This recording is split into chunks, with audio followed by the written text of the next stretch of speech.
তাহলে এটা বলেছে আমাদের আর্গুমেন্ট অফ জেড মাইনাস এ, এটা হচ্ছে π/4। তাহলে জেড এর মান বলে দিইনি, মানে জেড মানে ওটাই বলতে যাচ্ছে এক্স প্লাস আই ওয়াই। তাহলে এখানে আমরা মান বসালে argument of x plus i y minus a, এটার মান বলেছে π/4। তাহলে এখানে রিয়েল পার্টগুলো এক জায়গায় করো, তাহলে হচ্ছে x minus a plus i y, এটার মান হচ্ছে আমাদের π/4। তাই দেখো আর্গুমেন্ট মানে আমাদের সেই বলেছিলাম ট্যান ইনভার্স হয়, ট্যান ইনভার্স প্রথমে আয়ের পাশে এটা থাকবে ওয়াই, আর রিয়েল পার্টে ছিল আমাদের এটা এক্স মাইনাস এ, এটার মান π/4 বলেছে।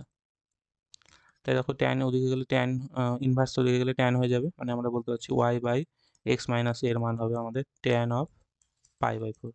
আর ট্যান π/4 এর মান আমরা 1 জানি, তাহলে এখান থেকে আমরা বলতে পারছি এক্স মাইনাস এ ইকুয়াল হচ্ছে আমাদের ওয়াই। মানে এটা একটা লিনিয়ার ফর্মে হচ্ছে এক্স মাইনাস ওয়াই সমান সমান এ, এরকম ফর্ম হচ্ছে, যেটা একটা লিনিয়ার ইকুয়েশন, মানে আমরা একটা সরলরেখা বলতে পারি, মানে অপশন এ হবে আমাদের কারেক্ট। তাহলে আমরা এমসিকিউ সব প্রবলেমগুলো সলভ করলাম। যদি তোমাদের শূন্যস্থানের কারোর প্রবলেম থাকে বলতে পারো কমেন্টে, আমরা শূন্যস্থানের প্রবলেমগুলো কমপ্লেক্স নম্বরে সলভ করব। আর অন্য কোনো অধ্যায় এসেন্ডের যদি সলিউশন দরকার হয় কমেন্ট করতে পারো, আমরা সেই অধ্যায়গুলো সলভ করব।